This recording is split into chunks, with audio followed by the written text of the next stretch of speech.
왕이란 어떤 존재인가요? 왕은 복잡하게 생각할 것이 없습니다. 나를 지켜서 보호해서 어느 곳에 있든지 나를 지켜주시는 것이 왕입니다.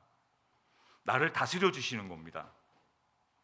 예수님은 나를 악으로부터 지켜서 보호해 주시고 인도해 주시고 다스리는 분으로 나는 믿고 있는가요? 그거란 질문을 대림절 세 번째 주일을 맞이해서 놓치지 말고 질문했으면 좋겠습니다. 예수님이 나를 다스리고 있는 것이 맞는가? 예수님은 이쪽으로 나를 인도하고 다스리기 원하지만 나는 혹시 반대편으로 가고 있지는 않은가? 예수님은 샛별처럼 나에게 비추어서 나의 마음에 떠오르기까지 모든 것을 좀 이렇게 어두운 데서 밝게 비치는 등불처럼 해주시는데 나는 아직도 어두움에 머무르고 있지는 않은지, 예수님 그리스도가 나에게 왕으로 나를 다스리고 있는가? 이러한 질문을 빌라도는 건방지게 예수님을 우습게 보고 던졌지만 저희들은 다시 질문해야 됩니다. 예수님, 나에게 왕으로 오신 예수님 맞나요? 맞지요? 예언자는 어떤 겁니까? 예언자로 오셨다. 예언자. 예언자에서 예자는 예금할 예자입니다. 그러니까 하나님에게 맡겨놓은 말씀을 찾아서 받아서 선포하는 겁니다. 말씀은 거듭말, 저도 잘 안 되지만 말씀은 온갖 지식을 짜내서 전하는 게 아니라 하나님께 맡겨놓은 말씀을 받아서 예금할 예 전하는 거예요. 받아서 맡겨둔 말씀을 찾아다가 일상생활에 적용하는 겁니다. 저와 여러분은 이 말씀을 다 하늘에 맡겨놓으셨어요. 하나님한테 찾아가질 않습니다. 내가 맡긴 것도 모르고 찾아가질 않아요. 오늘도 하나님은 저와 여러분에게 말씀하시건만 말씀을 찾아가지 않아요. 오늘도 말씀하시고 또 내일도 말씀하시고 날마다 우리를 다스리기 위해서 말씀하고 그것을 찾아가기 원하지만 우리는 말씀을 찾아가지 않습니다. 예언자 사명을 감당하지 않아요. 그래서 사람에게 잘 보이려고 좋은 말만 합니다. 환심을 사기 위해서 하나님은 이렇게 말하고 했건만 이렇게 말합니다. 좋은 말. 병들어 죽어가고 있는데도 잘 될 거야. 곧 나을 거야. 이제 곧 고쳐질 거야. 하나님은 모든 것을 바꾸어서 치유하기를 원하시는데 오늘도 잘 될 거야. 좋은 일이 있을 거야. 예언자 사역. 사도행전 2장 17절에 있는 말씀을 한번 보실까요?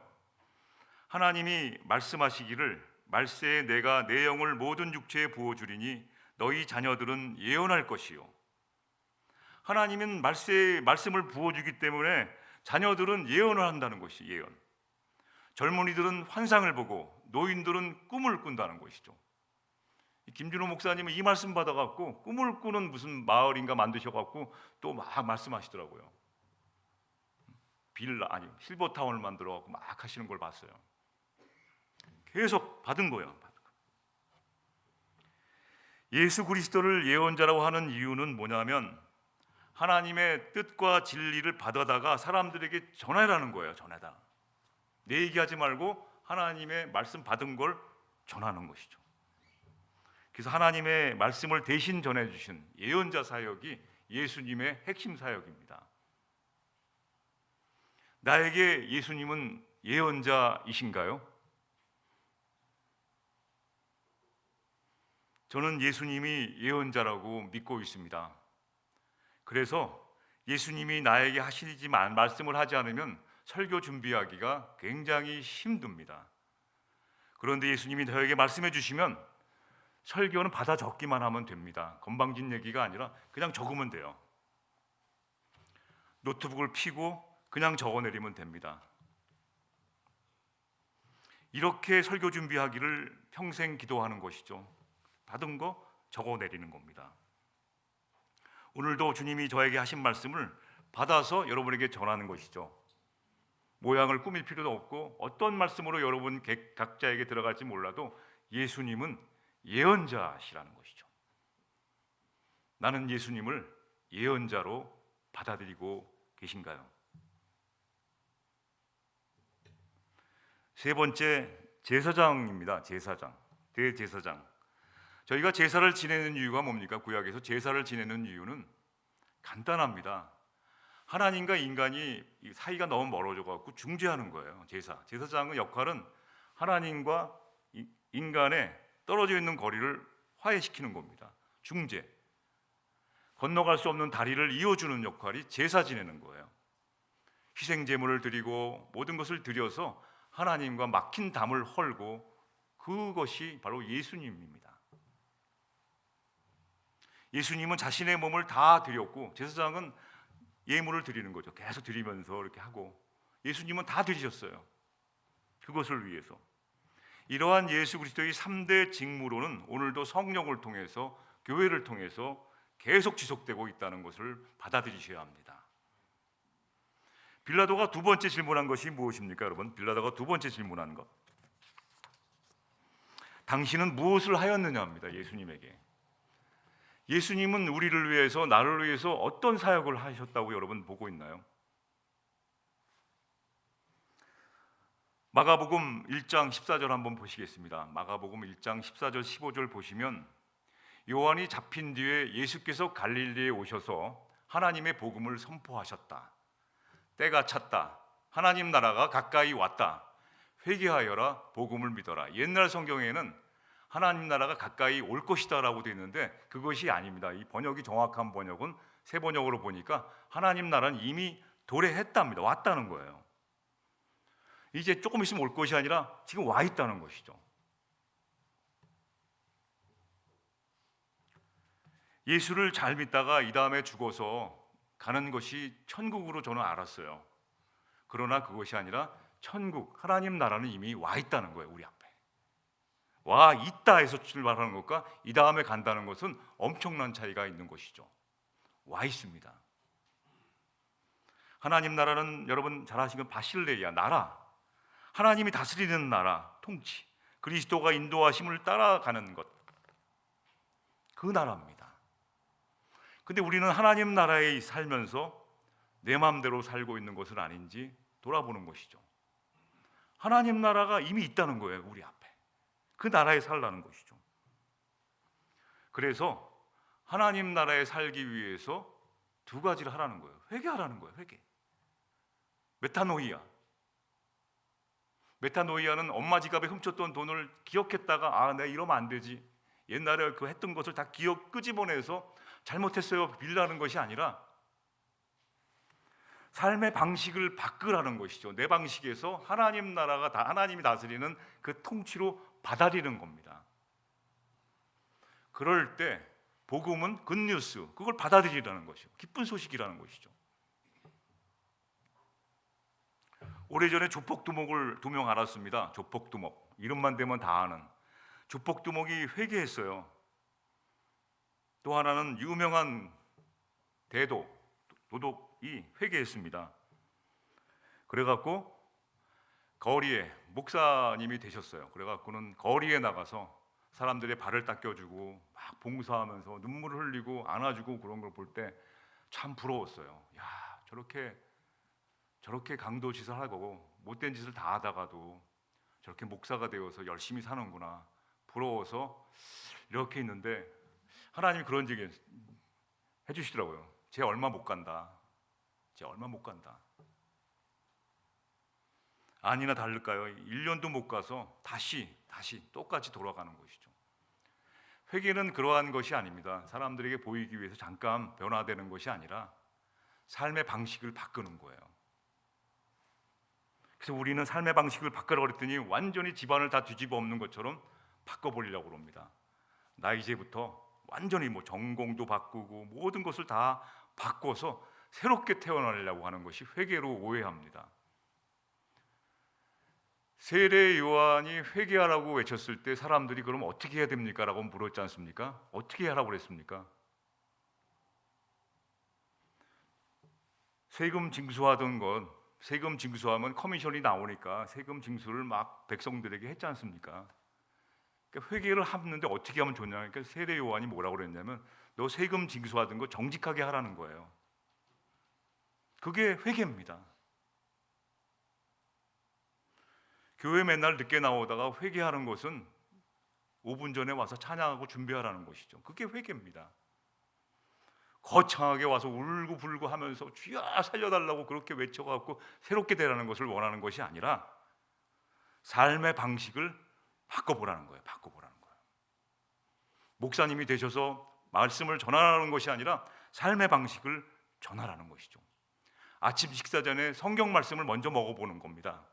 옛날에는 아침 일어나자마자 라면도 끓여 먹고 뭐도 먹고 국물 없냐 반찬 없냐 투정을 하면서 밥부터 먹었는데 그렇게 하지 말고 이제는 아침에 밥부터 먹기 전에 말씀을 한번 먹어보라는 거예요. 일용할 양식을.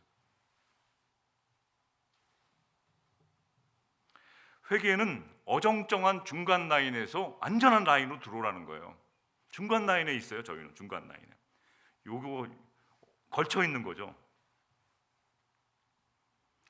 주님이라는 선에 걸쳐 있고 세상이라는 선에 있고 중간에 있습니다. 들어갈까 말까. 이쪽에 편할 때 이쪽으로 가고 이쪽으로 편할 때 이쪽으로 가고 그 선 안에서 완전히 주님 안으로 들어오라는 거예요. 선 안으로 들어오라는 것이죠. 이게 회개입니다.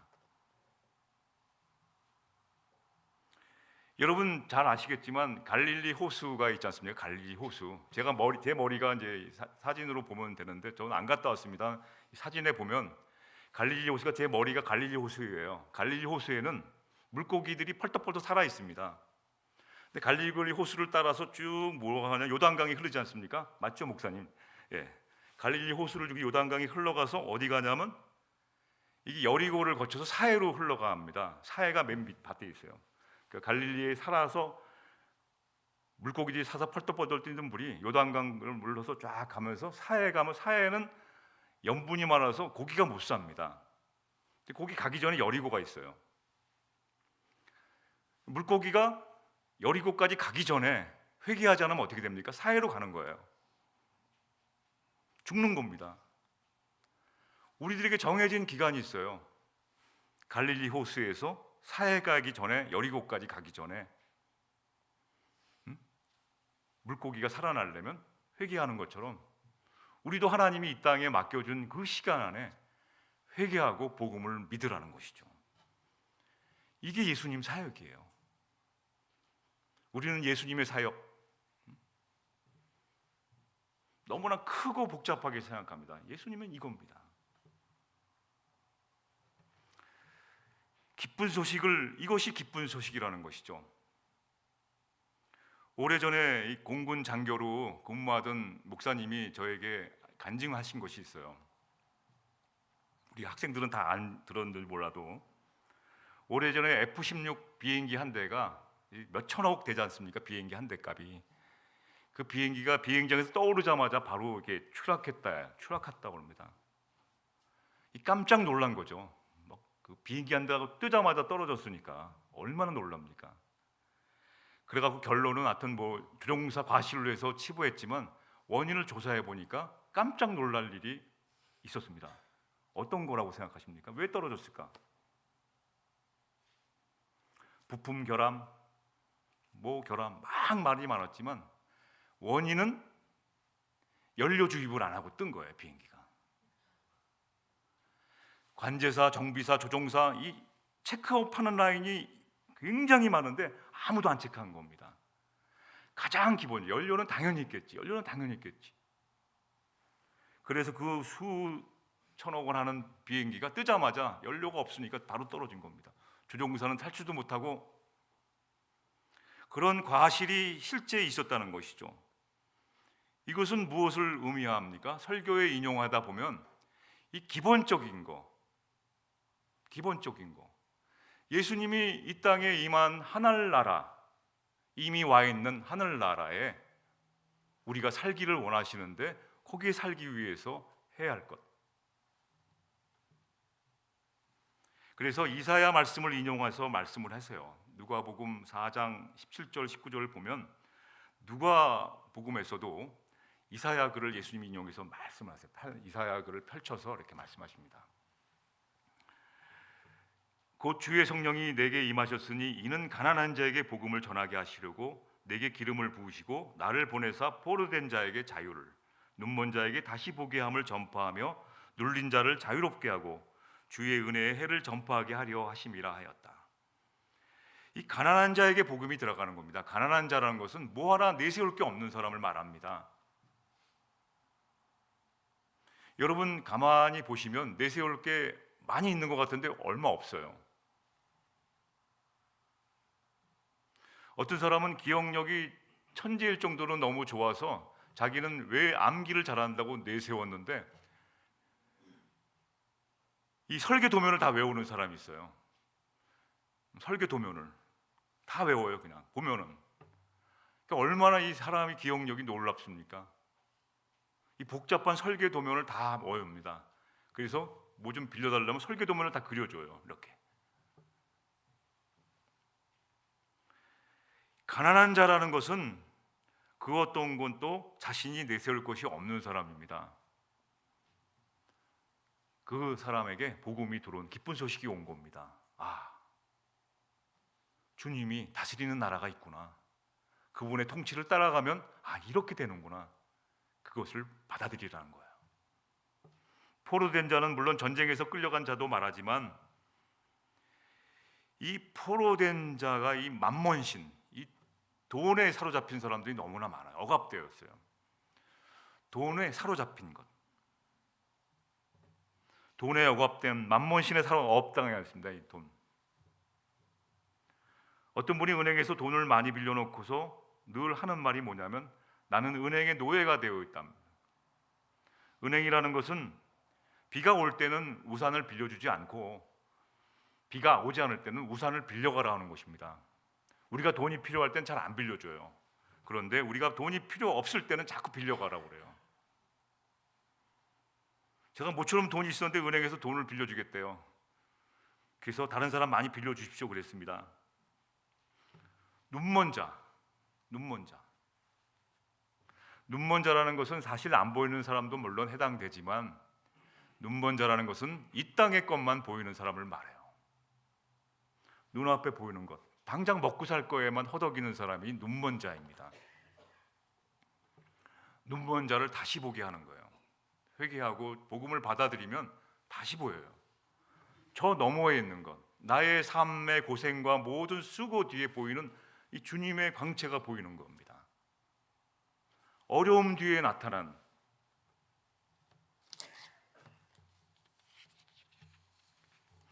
예수님의 사역은 마태복음 11장 19절에 나와 있습니다. 선하고 아름다운 공동체 사역입니다. 인자는 와서 먹고 마심에 말하기를 보라 먹기를 탐하고 포도주를 즐기는 사람이요 세리와 죄인의 친구로다 하니 지혜는 그 행한 일로 인하여 옳다함을 얻느니라. 예수님은 당시에 처먹는 것밖에 좋아한다. 먹는 것만 좋아하고 술에 취해 있는 늘. 예수님은 평범한 사람들이 다 오라 그러는데 안 와합니다. 초대했는데도 잔치에. 예수님의 사역은 하나님 나라는 잔치입니다. 초대형은 잔치예요. 잔치를 벌여놨는데도 사람들은 안 와요. 근데 오는 사람이 있어요. 아무것도 내세울 수 없는 세리, 죄인, 창녀 막 이런 사람들이 오는 겁니다. 이런 사람의 친구가 되어주신 것이죠. 예수님은 사역을 한마디로 말하면 예수님은 무엇을 했나요? 물어본다면 선하고 아름다운 공동체입니다. 저는 예수님을 본받기 원하면서 예수님의 사역, 선하고 아름다운 공동체 사역을 하기를 원합니다. 예수님의 선하고 아름다운 공동체 사역은 공동체 식사가 들어갑니다. 식사. 나만 먹으면 되는 게 아니에요. 함께 나누어서 먹는 겁니다. 예수님은 이 사역을 매우 중요하게 생각했습니다. 그 다음에 잔치입니다. 잔치. 아무도 일반 사람, 평범한 사람들이 안 오니까 정상적인 사람이 안 옵니다. 죄인오라 하실 때 날 불러주셔서 하는 사람이 오더라고요. 나는 죄인으로서이다. 주님 제가 여기 있사오니 나를 써주시옵소서. 나를 불러주십시오. 만복 근원 되신 주님 앞에 이런 사람들이 오는 거예요. 다른 사람들은 갈 데가 너무 많은 겁니다. 오래는 데가 너무 많아요. 인기가 좋습니다.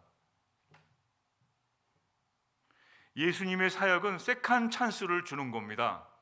한번 실패했으면 넘어져 버리는 세상은 끝이다, 그것이 아니라 다시 한번 기회를 주는 겁니다. 세컨 찬스. 버려버리는 것이 아니라 다시 한 번 더 기회를 주는, 또 기회를 주는, 그것이 세컨 찬스입니다. 선하고 아름다운 공동체는 실수해서 넘어졌을 때 끝나는 것이 아니라 다시 한 번 더 기회를 주는 사역이 바로 예수님의 사역입니다. 회개했거든요. 돌아왔기 때문에 안아주고 품어줘서 다시 한번 우리 함께하자, 이 사역이 선하고 아름다운 사역입니다. 세상은 실수해서 넘어지면 끝입니다. 다시 돌아올 기회를 주지 않아요. 근데 우리 공동체, 예수님이 사역, 너는 무엇을 했나뇨? 빌라도가 물어봤던 것처럼 예수님이 우리에게 한 사역이 무엇입니까? 저는 예수님이 이러한 사역을 나에게, 우리에게 했다고 믿고 삽니다. 한 번 더 기회를 주세요. 넘어졌을 때 손잡아서 일으켜 또 세워주십니다. 저는 이것을 간절히 믿고 있고 이러한 사람이 되고 싶어요. 예수님 따라서. 실수했을 때 한 번 더 기회를 주지 못하고 무너져 버리는, 두 번째 찬스를 주지 못하는 공동체는 예수님의 사역이 아니라고 저는 믿습니다. 아무리 화려한 행사와 모든 것을 할지라도 그저 거기에서 끝나버리는, 서로 원망하고 서로 잘못을 서로 탓하고 그렇게 끝나는 사역이라면 예수님의 사역이 아닙니다. 진리가 무엇이냐 물어봤습니다. 여러분, 진리가 무엇이라고 믿습니까? 영혼에 관계된 문제입니다. 하나님이 나에게 어떠한 분이신지, 또 사람, 나를 이 땅에 태어나신 이유가 무엇인지를 묵상해 보는 것이죠. 잠깐 없어 있다는 존재인가? 그냥 한 줌의 재처럼 없어지는 존재로 나를 만드셨나? 근데 그건 아닌 것 같아요. 하나님과 같이 영원히 함께 있을 영적인 존재로 있는 것을 분명히 믿습니다. 이것을 믿고 찾는 것이 진리라고 저는 믿습니다. 이러한 의문의 답을 주는 것이 진리라고 봅니다. 그래서 마지막 때 이사야서 2장 2절로 4절 한번 보시죠. 마지막 때 이것이 진리라고 봅니다. 주님의 성전이 서 있는 산이 모든 산 가운데 으뜸 가는 산이 될 것이요, 모든 언덕보다 높이 솟아오를 것이니 모든 민족이 물밀듯 그리로 모여들 것이다. 백성이 오면서 이르기를 자 가자, 우리 모두 주님의 산으로 올라가자. 야곱의 하나님이 계신 성전으로 어서 올라가자. 주님께서 우리에게 주님의 길을 가르칠 것이니 주님께서 가르치는 길을 따르자 할 것이라. 율법이 시온에서 나오며 주님의 말씀이 예루살렘에서 나온다. 주님께서 민족들 사이에 분쟁을 판결하시고 뭇백성 사이에 갈등을 해결할 것이니 그들의 칼을 쳐서 보습을 만들고 창을 쳐서 낫을 만들 것이며 나라와 나라가 칼을 들고 서로 치지 않을 것이며 다시는 군사훈련도 하지 않을 것이다. 저는 이것이 진리라고 봅니다. 칼을 없애서 농기구를 만드는 시대가 올 거예요. 서로 싸우지 않고 전쟁을 위해서 훈련도 하지 않는 그러한 것이 온다고 저는 믿고 있습니다. 하나님이 우리에게 주시는 그 평화한 나라, 분쟁을 판결해 주셔서 갈등을 해결해 주시는, 그래서 오늘 빌라도의 4가지 질문을 통하여 보내주신 예수 그리스도의 사역, 왕, 제사장, 예언자 사역, 이것은 오늘날 저희들이 속해 있는 교회 공동체를 통해서 계속해서 이어진다고 믿고 있습니다. 빌라도의 질문은 빌라도의 질문이 아니라 나의 질문이 되어서, 아, 예수님은 이러한 분이시구나, 나에게 이러한 분이시구나, 한 번 더 기회를 주시고 또 넘어졌을 때 다시 한번 일어나 나갈 수 있도록 도와주시고 회개하고 복음을 받아들이도록 언제나 길을 열어주시는 하나님의 나라를 다스려 주시는 분. 빌라도의 질문이 나의 질문이 되어서, 우리의 거룩한 질문이 되어서 결국 내 그 대답을 다른 사람이 아닌 내가 해야 됩니다. 내가 하는 것이 복음 전파하는 거예요. 내가 하지 않고 네가 해. 네가 하는 내가 하는 것이죠. 그 일을 해나가는 주님의 거룩한 백성으로 모든 열방 위에 거룩하고 담대하게 서시기를 주님의 이름으로 축원합니다. 기도하십시다.